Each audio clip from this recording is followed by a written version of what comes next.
Oke, saya buka dulu. Selamat pagi, selamat siang, dan selamat malam buat teman-teman mahasiswa sekalian. Jadi, di pertemuan ke-7 ini, kita akan membahas mengenai fase penentuan keputusan dan komponen subsistem manajemen model. Oke, kita langsung mulai saja. Outline kita pada pembahasan di minggu ke-7 ini adalah yang pertama itu mengenai fase penentuan keputusan. Kemudian yang kedua kita akan bahas tentang submanajemen model yang terdiri dari metode SAW, AHP, dan TOPSIS. Oke, tujuan pembelajaran mahasiswanya adalah yang pertama, mahasiswa dapat memahami fase-fase dalam penentuan keputusan. Yang kedua, memahami model matematis dalam subsistem manajemen model.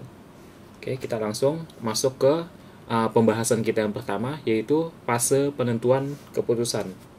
Nah, jadi sebelumnya sudah saya singgung tentang fase penentuan keputusan. Jadi fase di sini yang dimaksud dengan fase di sini adalah sebuah proses yang digunakan untuk memilih suatu tindakan sebagai cara pemecahan suatu masalah. Jadi dalam proses pengambilan keputusan ada tahap-tahap yang harus dilalui atau digunakan untuk membuat keputusan atau mencapai suatu keputusan tersebut. Nah, tahap-tahap ini adalah kerangka atau biasa disebut sebagai blueprint. Sehingga setiap tahap dapat dikembangkan lagi menjadi beberapa sub tahap. Oke, jadi di sini maksudnya itu dari setiap tahap yang sudah ada itu ternyata bisa kalian kembangkan lagi menjadi sub-sub tahap atau subrutin. Oke, secara umum kita bisa mengklasifikasikan menjadi 3 bagian. Ada tiga pokok pembahasan utama dalam tahap pengambilan keputusan. Nah, yang pertama ini adalah penemuan masalah. Nah, apa yang dilakukan di tahap ini? Jadi yang kalian lakukan di tahap ini adalah mendefinisikan suatu masalah dengan jelas. Artinya kalian harus bisa mengidentifikasi suatu permasalahan yang ada. Nah, yang kedua di sini adalah pemecahan masalah. Nah, di tahap ini apa yang kalian lakukan? Jadi di tahap ini kalian menyelesaikan suatu masalah yang sudah ada atau yang sudah jelas. Jadi di tahap ini kalian dapat menentukan atau mengidentifikasi suatu alternatif apa saja yang akan kalian lakukan untuk pemecahan masalah ini. Oke, kemudian yang ketiga di sini adalah pengambilan keputusan. Nah, ini adalah bagian final atau tahap final dalam fase penentuan pengambilan keputusan secara umum. Nah, apa yang kalian lakukan di tahap ini?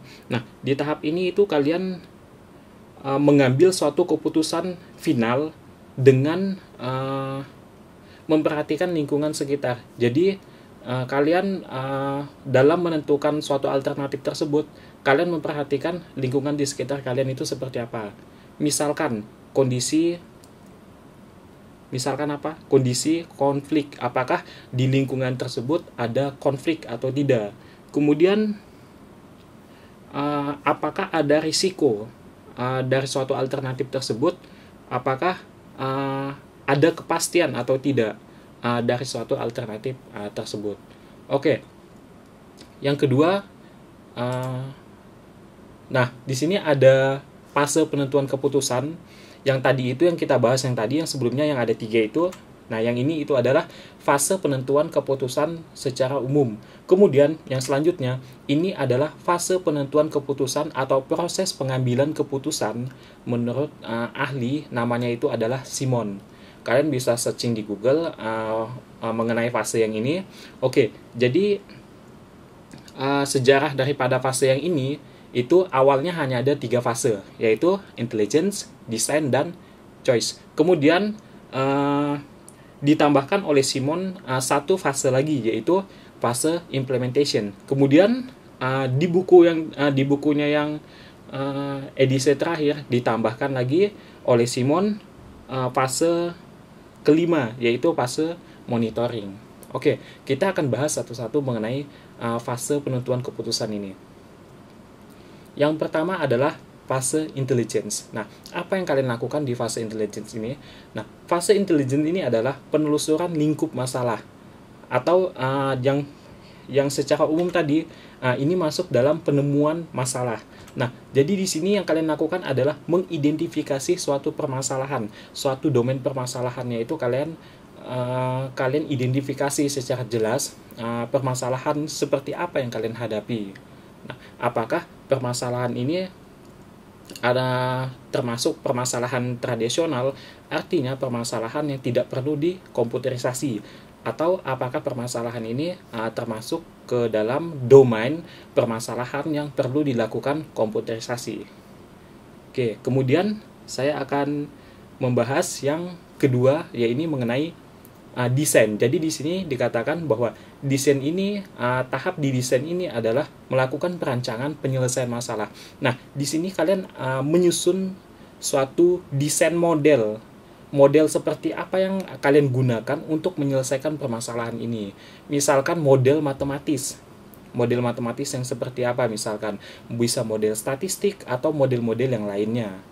Nah, di sini kalian rancang apakah perlu dikombinasikan dengan pendekatan lain. Misalkan kalian hybrid beberapa model matematis statistik dengan pendekatan lain atau model lain, misalkan model optimalisasi.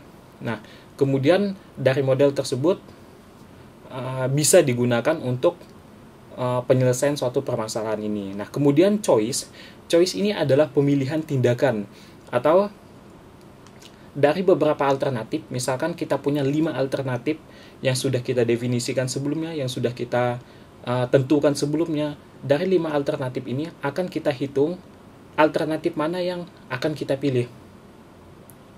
Oke, kemudian kita akan melakukan analisis terkait dengan risiko daripada alternatif tersebut, risiko masing-masing alternatif yang ada.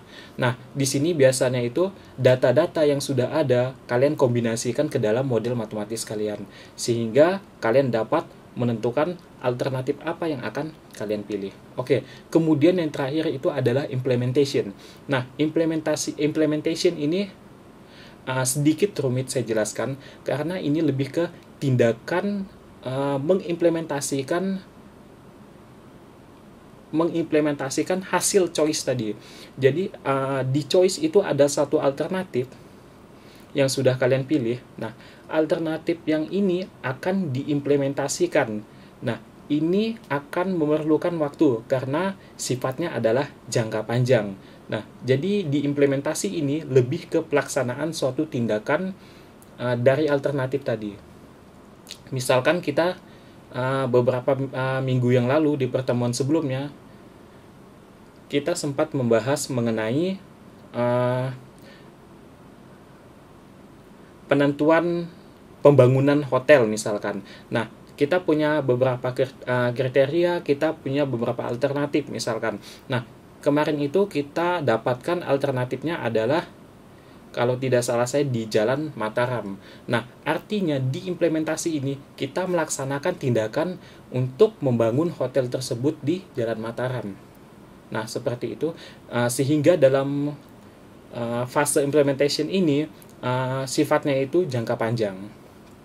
Nah, kemudian di buku terakhirnya itu dijelaskan tentang fase lain, yaitu monitoring. Nah, monitoring ini sebenarnya adalah fase tambahan, atau sifatnya adalah opsional, bisa kalian gunakan, bisa tidak. Nah, apa yang ada dalam fase monitoring ini? Jadi sesuai dengan namanya, fase monitoring ini adalah untuk melihat perkembangan hasil dari implementasi.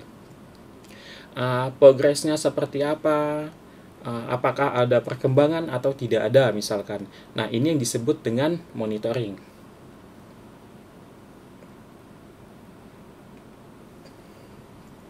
Oke, kita next ke slide selanjutnya. Nah, di sini di slide selanjutnya saya akan perbaiki sedikit karena di sini ada kesalahan. Saya akan turunkan ke bawah. Oke. kita akan lanjutkan. Nah, di sini kita sudah masuk ke bagian subsistem manajemen model. Nah, kemarin kita sempat bahas tentang metode-metode data mining. Metode-metode data mining bisa saya klasifikasikan ke dalam subsistem manajemen berbasis pengetahuan. Nah, kita belum membahas tentang yang subsistem manajemen model. Nah, ini adalah saat saya untuk memberikan gambaran terhadap subsistem manajemen model itu seperti apa. Jadi subsistem manajemen model itu pendekatannya lebih sifatnya itu lebih matematis. Kalau di dalam sistem pendukung keputusan yang saya ajarkan kepada kalian. Nah, di sini yang pertama itu kalian bisa menggunakan model metode SAW. Nah, metode SAW itu adalah Simple Additive Weighting. Kita baca dulu di sini pengertiannya adalah metode Simple Additive Weighting atau SAW sering juga dikenal dengan istilah metode penjumlahan terbobot. Nah, konsep dasar dari metode ini adalah mencari penjumlahan terbobot dari rating kinerja pada setiap alternatif pada semua atribut yang ada. Oke, saya perbaiki dulu slide-nya. Oke, seperti ini.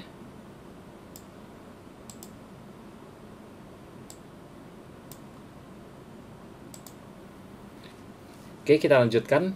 Nah, apa yang bisa kita lakukan di sini di metode SAW ini? Yang pertama yang kita lakukan adalah menentukan data kriterianya apa saja. Yang pertama kita harus tahu dulu permasalahan kita itu apa. Nah, seperti tadi step-stepnya sudah ada, fase-fase penentuan keputusan. Kita harus mengidentifikasi suatu permasalahan, lingkup atau domain permasalahan kita itu sebenarnya yang seperti apa, sehingga nanti kita bisa mendefinisikan suatu permasalahan kita. Nah, setelah permasalahan sudah kita definisikan, sudah kita identifikasi, di sini kita lakukan, kita dapat menentukan kriteria apa sih yang berhubungan dengan permasalahan kita. Oke. Yang pertama adalah kriteria, kemudian adalah lebih baik saya contohkan. Misalkan di sini kita punya misalkan di sini kita punya beberapa kriteria. Misalkan permasalahan saya di sini atau objektif saya adalah menentukan mahasiswa yang menerima beasiswa. Jadi misalkan sebuah kampus akan melakukan filter terhadap mahasiswa akan memberikan beasiswa terhadap siswa-siswa yang baru lulus SMA. Jadi sekiranya atribut atau instrumen apa yang bisa digunakan untuk permasalahan ini? Oke, yang pertama misalkan ada yang tahu? Yang pertama itu adalah penghasilan orang tua. Nah, di sini kita lihat apakah penghasilan orang tuanya itu besar atau kecil. Kemudian tanggungan orang tua. Apakah orang tuanya itu punya tanggungan yang besar atau sedikit. Kemudian kita bisa melihat nilai rapornya, apakah nilai rapor atau NIM kelulusan saat dia ujian SMA itu bagus atau tidak misalkan. Jadi kita udah punya 3 kriteria untuk menentukan apakah siswa itu akan menerima beasiswa atau tidak.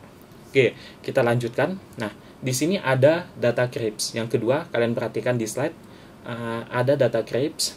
Nah, data CRIPS itu apa?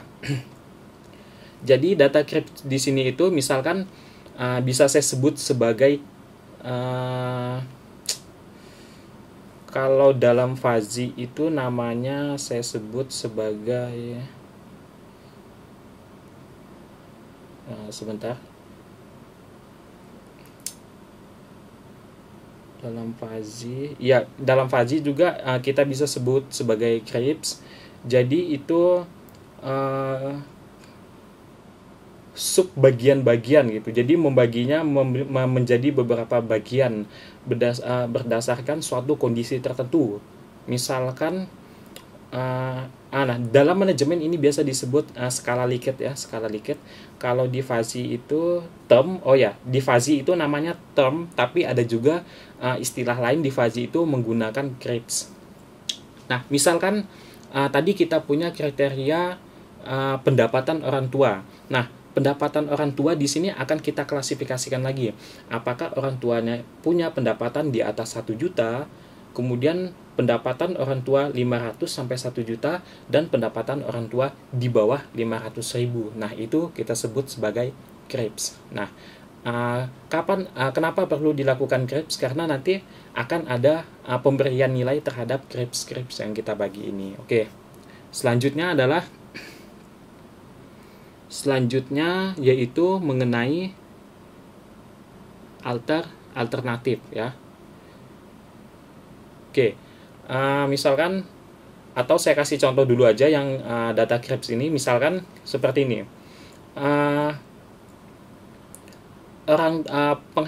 Penghasilan orang tua yang di atas 1 juta, saya beri nilai, misalkan di sini nilainya adalah penghasilan di atas 1 juta itu misalkan 100, saya berikan bobot nilainya, bukan bobot ya, tapi nilai.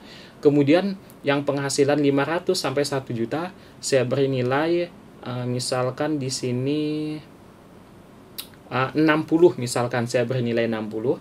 Kemudian penghasilan orang tua yang di bawah 500.000 akan saya beri nilai, misalkan di sini tadi 60, oke, nilainya adalah 30. Jadi semakin kecil penghasilan orang tuanya, semakin kecil nilai yang kita berikan. Oke. Kemudian kita lanjut ke data alternatif. Nah, data alternatif itu seperti apa? Jadi sebenarnya alternatif ini sama dengan record atau data kalian, kumpulan data kalian itu adalah alternatif. Oke, tadi ini kasus kita adalah tentang beasiswa kampus ya. Jadi misalkan di sini kita punya alternatif yang pertama itu misalkan namanya adalah Doni misalkan. Kemudian yang kedua adalah namanya itu misalkan Dina. Kemudian yang ketiga itu adalah Dodi misalkan ya. Jadi kita punya 3 alternatif. Nah, di 3 alternatif dia udah pasti punya kriteria yang kita tentukan tadi. Misalkan penghasilan orang tua mereka itu berapa, misalkan jumlah tanggungan orang tuanya berapa, kemudian NIM mereka itu berapa. Nah, mereka ini sudah memenuhi ketiga atribut tadi. Oke, itu untuk data alternatif. Nah, kemudian nanti kita akan memberikan nilai pada setiap alternatif ini. Pemberian nilai berdasarkan pada kriteria tadi yang saya sebutkan. Jadi misalkan di sini mereka sudah punya, misalkan tadi Doni ini punya penghasilan orang tua misalkan di atas 1 juta, kemudian tanggungan orang tuanya misalkan ada 4 misalkan ya. Kemudian misalkan NIM-nya itu berapa NIM-nya, misalkan 32 atau berapa misalkan ya. Oke, itu adalah nilai daripada setiap alternatif. Nah, kemudian yang terakhir adalah melakukan perhitungan SAW. Nah, di sini kita bisa kita menggunakan beberapa rumus. Yang pertama di sini rumus yang pertama yang bagian atas kalian bisa lihat. Nah, yang kita menggunakan yang atas yang max jika J adalah atribut keuntungan, benefit. Misalnya apa? Misalkan tadi adalah penghasilan orang tua misalkan ya.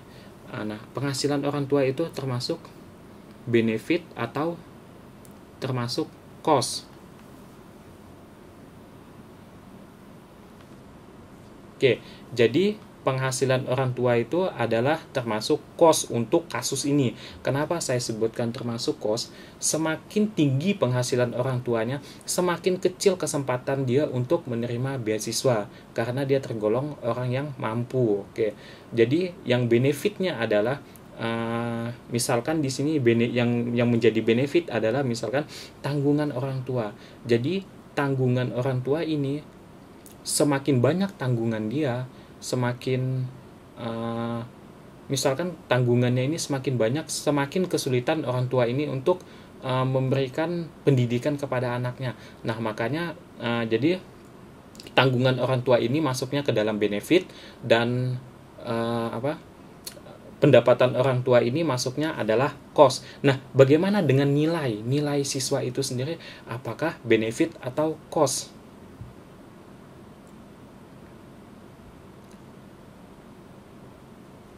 Oke, jadi nilai siswa itu nilai mahasiswa itu bisa saya golongkan ke dalam benefit. Kenapa? Karena semakin tinggi nilai siswa itu, maka semakin besar kesempatan dia untuk menerima beasiswa itu. Oke, kita akan lanjutkan ke metode yang selanjutnya, yaitu tentang metode AHP, Analytical Hierarchy Processing. Nah, ini bukan proses tapi processing. Oke, apa yang dimaksud dengan AHP? Jadi AHP itu adalah suatu metode pengambilan keputusan dengan melakukan perbandingan berpasangan. Jadi nanti ada namanya metrik paired ya. Kemudian antara kriteria pilihan dan juga perbandingan berpasangan antara pilihan yang ada. Pilihan di sini maksudnya adalah alternatif ya, misalkan. Jadi perbandingannya terhadap kriteria dan terhadap alternatif yang ada. Oke, kita lanjutkan ke tahapannya. Nah, tahapannya di sini yang pertama menentukan data-data kriteria yang kita gunakan. Nah, misalkan di sini saya gunakan kasus lain. Misalkan kita punya misalkan karena ini berhubungan dengan perbandingan, saya akan gunakan kasus kita yang kemarin, yaitu menentukan hotel. Misalkan hotel yang dekat dengan tempat wisata misalkan. Nah, itu misal jarak ke tempat wisata itu nanti kita jadikan sebagai kriteria kita atau instrumen kita. Misalkan di sini kasus kita adalah bagaimana pembangunan hotel ini strategis gitu ya. Jadi tempatnya itu strategis di mana gitu misalkan. Nah, kita punya beberapa atribut, kriteria atau instrumen sebelumnya, yaitu misalkan jaraknya dengan bandara misalkan, kemudian jaraknya dengan stasiun, kemudian jaraknya dengan tempat wisata misalkan ya. Kita udah punya 3 variabel misalkan atau 3 kriteria. Nah, kita sudah menentukan kriterianya di sini. Kemudian kita tentukan alternatifnya. Misalkan alternatif pertama adalah misalkan di Jalan CH Simanjuntak misalkan, kemudian di Jalan Adi Sucipto, dan juga misalkan di Jalan Mataram misalkan ya. Jadi kita udah punya 3 alternatif dan 3 kriteria. Oke, selanjutnya adalah melakukan nilai perbandingan. Nah, di sini sebelumnya sudah saya jelaskan ketika saya membacakan pengertiannya ini. Jadi untuk nilai perbandingannya itu ada perbandingan dengan kriteria dan perbandingan dengan alternatifnya. Oke, nanti ini kita bahas mungkin setelah TTS lebih lengkapnya seperti apa. Kemudian yang terakhir adalah melakukan perhitungan AHP. Nah, jadi semua metode yang kita bahas ini ada hubungannya dengan metrik ya. Mengapa saya tekankan kepada kalian mahasiswa untuk lebih mendalami metrik itu seperti apa konsepnya, baik itu perkalian metrik atau metrik transpose, metrik inverse dan sebagainya. Kalian harus sudah menguasai itu semua. Tapi untuk kasus ini tidak serumit kasus yang kemarin yang kita bahas di metode data mining. Yang ini mungkin hanya perkalian metrik saja, tidak ada metrik inverse, dan setahu dan sepahaman saya itu tidak ada juga metrik transpose. Oke, kita lanjutkan ke metode selanjutnya. Metode selanjutnya itu adalah, maaf,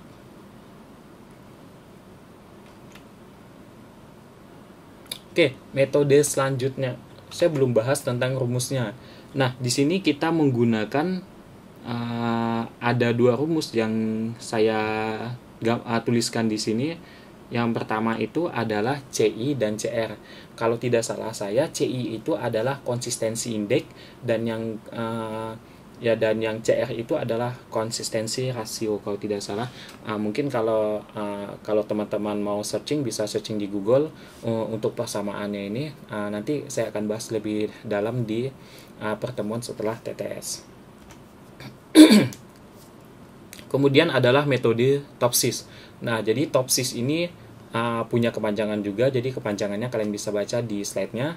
Oke, pengertiannya apa? Jadi pengertian metode TOPSIS ini adalah salah satu metode pengambilan keputusan multi kriteria. Jadi tadi SAW itu juga multi kriteria. Jadi pendekatannya itu bisa kita ekuivalen dengan MADM. MADM itu multi kriteria atribut, decision making. MADM kita sebut sebagai MADM. Metode MADM itu ada juga, kalian bisa searching di Google MADM itu metodenya seperti apa. Kemudian oke, kita lanjutkan. Jadi pengertiannya itu adalah salah satu metode pengambilan keputusan multi kriteria atau alternatif pilihan yang merupakan alternatif yang mempunyai jarak terkecil dari solusi ideal positif dan jarak terbesar dari solusi ideal negatif dari sudut pandang geometris dengan menggunakan pendekatan atau bisa saya sebut sebagai ukurannya itu adalah distance atau jarak ya. Nah, di sini bisa menggunakan Euclidean, bisa menggunakan Manhattan, dan beberapa ukuran distance lain. Kalian bisa searching di Google apa saja. Nah, di sini langkah-langkahnya, pertama kalian bisa menentukan alternatifnya atau kriteria lebih dulu juga tidak masalah. Alternatifnya apa? Misalkan di sini alternatifnya kalian, misalkan kita punya permasalahan misalkan di sini lebih tepatnya itu untuk kasus beasiswa tadi, kita bisa gunakan kita bisa gunakan permasalahan yang itu. Alternatifnya apa tadi sudah saya sebutkan, ada Doni, ada Dodi, dan Dina, siapa satu saya lupa yang satunya. Oke, ada 3 ya. Kemudian kriterianya juga tadi ada penghasilan orang tua, kemudian ada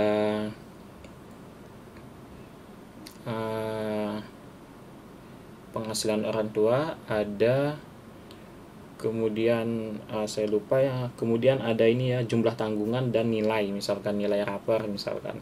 Kemudian ada pemberian nilai alternatif juga seperti pada metode yang sebelumnya, di kalau tidak salah di sini ya, pemberian nilai alternatif. Nah, ternyata di sini juga ada kemudian melakukan perhitungan TOPSIS-nya. Nah, kita menggunakan rumusnya simple. Di sini ada banyak rumus, tapi yang saya sertakan di sini hanya satu. Hanya satu ya di sini ya. Nah, kalian bisa searching di Google menggunakan persamaan apa aja. Nanti kita contohkan perhitungan manual sampai penerapannya pada sistem itu seperti apa misalkan. Nah saya jelaskan sedikit tadi. Yang SAW itu ada juga penentuan bobot, jadi ada nilai dan ada bobot di sini. Nah, nilai itu untuk data Krebs-nya, kemudian bobot itu untuk kriteria. Jadi kriterianya itu punya bobot masing-masing. Misalkan suatu kampus ini saya mau misalkan penghasilan orang nilai, bukan penghasilan ya, tapi nilai itu punya bobot tinggi misalkan. Jadi kalau punya bobot tinggi misalkan diberikan bobotnya 40, sedangkan yang lainnya 2 alternatif lainnya itu bobotnya masing-masing 30. Nah, itu yang disebut dengan bobot. Jadi setiap kriteria itu punya bobot dan setiap Krebs itu punya nilai. Oke. Nanti akan saya jelaskan lebih jauh tentang metode-metode ini. Oke, selanjutnya. Oke, kita sudah selesai. Kalian bisa pelajari tentang metode-metode yang saya bahas ini. Jadi ini metode dalam subsistem manajemen model. Nah, jadi ketika nanti saya beri pertanyaan tentang subsistem manajemen model, kalian harus tahu subsistem manajemen model itu apa saja misalkan. Nah, sebenarnya selain daripada metode ini, itu ada banyak metode lain. Misalkan metode SMART, ada metode yang saya lupa, ada metode lain juga, masih ada banyak metode ini. Kalian bisa explore di internet metodenya apa saja. Kemudian untuk tugas WK yang minggu lalu saya berikan ke kalian, bisa kalian kumpulkan sampai pada waktu yang telah ditentukan. Oke, nanti akan saya upload di iKlas. Kalian cek di iKlas waktunya kapan. Kalian kumpulkan sesegera mungkin karena tugasnya udah sangat lama. Oke, sekian dari saya. Terima kasih buat teman-teman mahasiswa yang sudah mengikuti mata kuliah sistem pendukung keputusan, dan kita akan bahas semua ini lebih dalam supaya kelihatan lebih menarik ya, lebih interest ke teman-teman mahasiswa. Jadi harapan saya nanti KP atau skripsi teman-teman mahasiswa bisa menggunakan sistem pendukung keputusan, karena saya ingin kalian membuat perubahan gitu ya. Oke, sekian dari saya. Terima kasih dan selamat mengumpulkan tugas dan tetap jaga kesehatan kalian. Oke, terima kasih.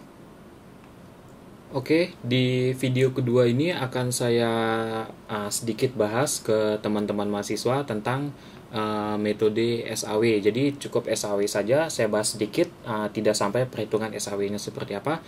Karena ini akan kita bahas setelah TTS. Saya akan kasih gambaran kepada kalian sistem pendukung keputusan itu seperti apa gitu ya. Oke. Nah, di sini saya akan buka. Saya akan gunakan notepad. Misalkan di sini kita akan tadi kita punya kasus. Oke, di sini misalkan supaya kelihatan ya, saya bold saja. Oke, kita tadi punya kasus, yaitu kita punya objektif. Jadi objektif kita itu adalah menentukan siswa yang menerima beasiswa. Oke, jadi objektif kita adalah menentukan siswa siapa yang akan menerima beasiswa. Oke, nah ini adalah objektif kita. Permasalahan kita itu ada di sini. Kemudian yang pertama tadi kita sudah bahas di slide, yaitu pertama kita akan menentukan kriterianya apa saja. Nah, saya akan gunakan Excel di sini. Jadi kita akan menentukan kriterianya di sini. Di sini akan saya buat nama kriterianya itu apa, misalkan. Nah, di sini. Kemudian, nah, keterangan misalkan. Tadi kita udah bahas tentang metode SAW itu ada yang namanya cost dan benefit. Nah, misalkan di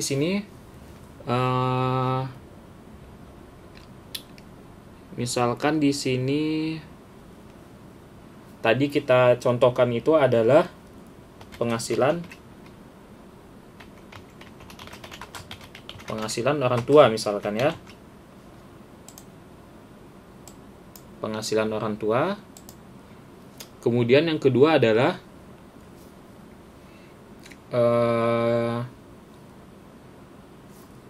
jumlah tanggungan.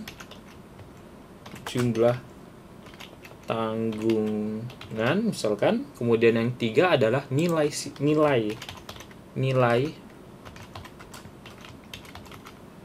misalkan nilai rapor di sini ya, atau rata-rata. Misalkan di sini rata-rata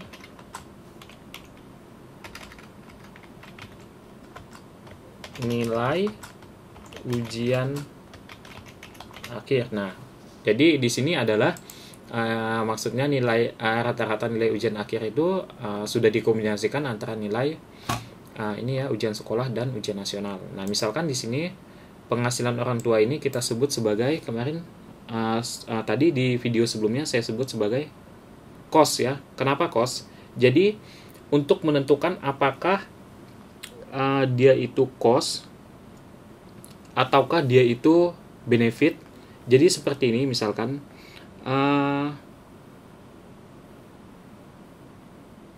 misalkan dalam pemberian kredit misalkan. Jadi kalau dalam pemberian kredit itu di sini kita bisa sebut kriteria penghasilan itu sebagai benefit. Jadi intinya semakin besar semakin bagus. Nah, seperti itu. Nah, jadi di kasus kita ini, kalau misalkan kasus kita ini adalah beasiswa, pemberian beasiswa, itu artinya semakin besar dia semakin tidak bagus. Iya gak? Iya tidak. Nah, sehingga di sini cost penghasilan orang tua kita sebut sebagai cost.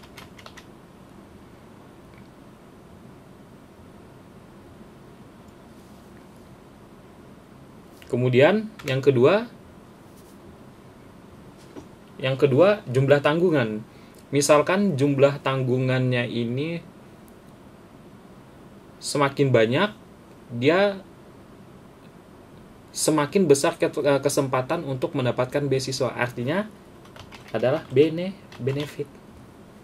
Karena semakin besar juga kesempatannya mendapatkan beasiswa. Nah, kemudian untuk rata-rata ujian,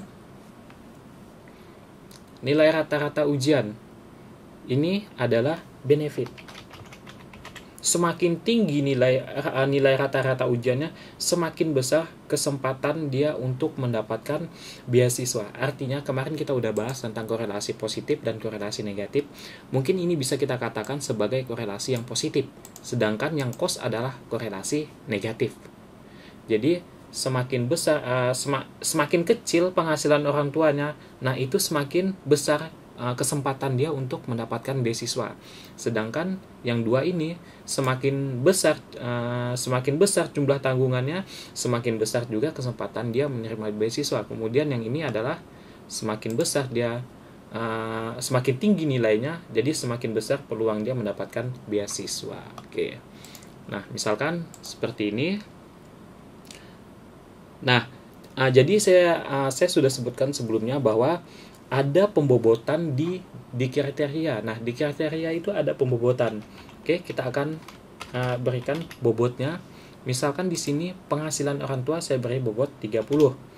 Nah, ini sifatnya adalah subjektif atau biasanya itu disesuaikan dengan misalkan yang mengadakan di sini adalah panitia dari universitas. Kalian harus tanyakan ke panitia seberapa besar bobot dari setiap kriteria ini misalkan. Nah, nanti mereka yang akan memberikan bobotnya. Nah, seperti itu. Jadi tidak sembarangan ya, tidak sembarangan juga. Kalian harus sesuaikan dengan kasus kalian. Misalkan ini kasus kita tentang beasiswa di universitas, berarti kita harus tanyakan ke panitia-panitia yang memberikan beasiswa. Nah, seberapa besar kriteria penghasilan orang tua terhadap penerimaan terhadap siswa ini mendapatkan beasiswa misalkan. Oke, nah biasanya di sini diberikan kode. Kode ini untuk mempermudah ketika kita melakukan perhitungan nanti, karena kebanyakan bentuknya itu metrik ya. Jadi dan kebanyakan itu menggunakan kode seperti ini. C1 kriteria 1, C2 kriteria 2, dan C3 adalah kriteria 3. Kemudian untuk alternatif ada alternatif 1 A1, alternatif 2 A2, alternatif 3 A3. Oke, kemudian yang kedua di sini kita akan kita akan membuat data Krebs-nya. Nah, di sini data Krebs-nya itu sebenarnya lumayan banyak ya. Jadi misalkan seperti ini, saya berikan kodenya saja, misalkan kode kriteria misalkan di sini C1 Karena pembagian kita tadi 3, saya akan bagi menjadi 3 misalkan di sini. Nah, di sini kalau kalian mau tulis nama kriteria silakan. Nama kriterianya misalkan di sini adalah penghasilan orang tua, kita copy saja yang penghasilan orang tua di sini. Saya paste. Nah, kemudian di sini adalah kripsnya. Nah, kripsnya seperti apa? Misalkan di sini pendapatan orang tuanya itu yang melebihi 1 juta misalkan, yang melebihi 1 juta. Nah, yang melebihi 1 juta di sini ada misalkan yang melebihi 1 juta itu akan saya beri nilai. Misalkan nilainya di sini adalah 100 ya misalkan di sini. Nah, jadi yang melebihi 1 juta di sini nilainya 100 misalkan. Oke. Kemudian di baris yang kedua, pendapatan 500.000 sampai 1 juta ya. Oke. Artinya 1 juta masih masuk di sini ya, teman-teman. Oke. Nah, ini akan saya beri nilai misalkan di sini adalah nilainya 60 misalkan. Oke, kemudian yang terakhir di sini 500.000 misalkan 1 2 3 di bawah 500.000. Artinya lebih kecil ya. Oke, di bawah 50.000 di sini itu misalkan saya beri nilai 30 misalkan. Nah, ini untuk kriteria yang pertama. Nah, kalian bisa copy saja. Untuk kriteria yang kedua itu penilaiannya seperti apa? Kita kriteria yang kedua misalkan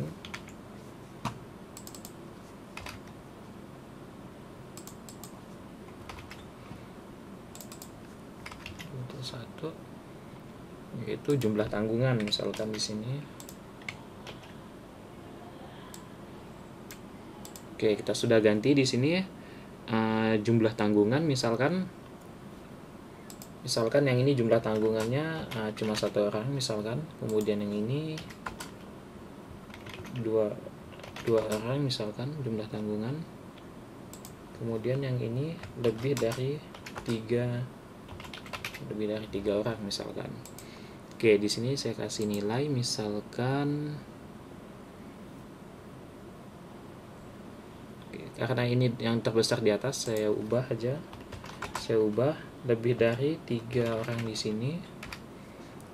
Yang ini misalkan 1 orang ya. Nah, kita tetap menggunakan nilai ini, tidak masalah untuk pemberian nilainya. Oh, ini 2 ya. Ini salah, saya salah. Oke, ini 2. Kemudian yang ini juga C2. Oke. Kemudian saya copy paste lagi di bawahnya di sini. Nah, ini yang ketiga. C3 yaitu rata-rata nilai ujian akhir. Nah, misalkan di sini nilainya itu misalkan rata-ratanya itu misalkan di sini di atas 80 misalkan. Rata-ratanya itu misalkan di atas 80, kita kasih nilai 100. Kemudian kalau nilainya itu 60 sampai 80 itu adalah 60 nilainya, kemudian di bawah 60 itu 30 kita berikan nilai. Nah, jadi untuk penentuan kripsnya itu seperti ini teman-teman. Oke, kemudian untuk data alternatifnya, nah ini sudah saya sebutkan di pembahasan saya sebelumnya. Misalkan kita punya alternatifnya itu Doni, Dina, dan Dodi misalkan. Nah, kita punya alternatif itu data-data kita ya. Jadi kalau data kita itu tidak hanya 3, artinya bisa banyak ya. Jadi bisa 50 atau 100 misalkan. Nah, ini adalah uh, alternatif. Nah, ini alternatif kita. Kemudian di sini C1, C2, dan C3. Oke, C1 untuk Doni itu misalkan Doni ini C1 penghasilan orang tuanya misalkan di sini 450 ya, kita misalkan saja. Oke, C2 jumlah tanggungannya itu adalah 2 misalkan. Jadi Doni ini 2 bersaudara misalkan ya. Kemudian di C3 nilai rata-rata Doni ini adalah misalkan itu adalah 86 misalkan. Oke, kemudian untuk yang ini saya ke tengahkan saja supaya lebih mudah untuk dilihat ya.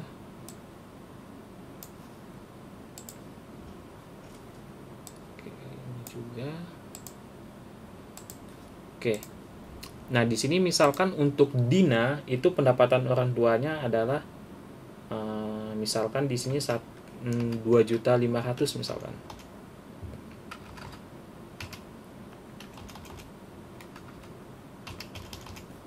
Kemudian jumlah tanggungannya 2 dan nilainya itu misalkan di sini adalah 83 misalkan. Kemudian Dodi ini pendapatan orang tuanya misalkan di sini 1.700.000 misalkan. Kemudian jumlah tanggungannya adalah 3 dan nilainya adalah misalkan di sini kita buat 82 misalkan ya. Oke, ini adalah alternatif kita. Nah, jika data-data kita seperti ini, manakah yang akan menerima beasiswa? Nah, kalau kita cek secara kalau kita nalar ini sulit ya. Jadi cukup sulit untuk dinalar. Jadi untuk mempermudah perhitungan kita lakukan dengan menggunakan pendekatan matematika. Nah, selanjutnya di sini selanjutnya adalah memberikan nilai alternatif. Nah, ini memberikan nilai alternatif. Jadi pemilihan alternatifnya dan pemberian nilai alternatifnya. Oke, selanjutnya di sini kita akan menghitung perhitungan SAW setelah TTS. Jadi setelah TTS nanti kita akan melakukan perhitungan SAW-nya itu seperti apa. Nah, untuk penentuan datanya tadi itu seperti ini. Jadi teman-teman bisa contohkan. Oke. Nah, kita sudah punya data. Jadi data-data ini bisa kita olah ya. Jadi dari 3 data ini siapa yang akan menerima beasiswa di universitas tersebut nanti kita bisa mengetahuinya. Oke, untuk video yang kedua cukup sekian. Mungkin teman-teman sudah ada gambaran sedikit, sudah cukup jelas. Oke, selanjutnya akan saya akhiri pertemuan ini.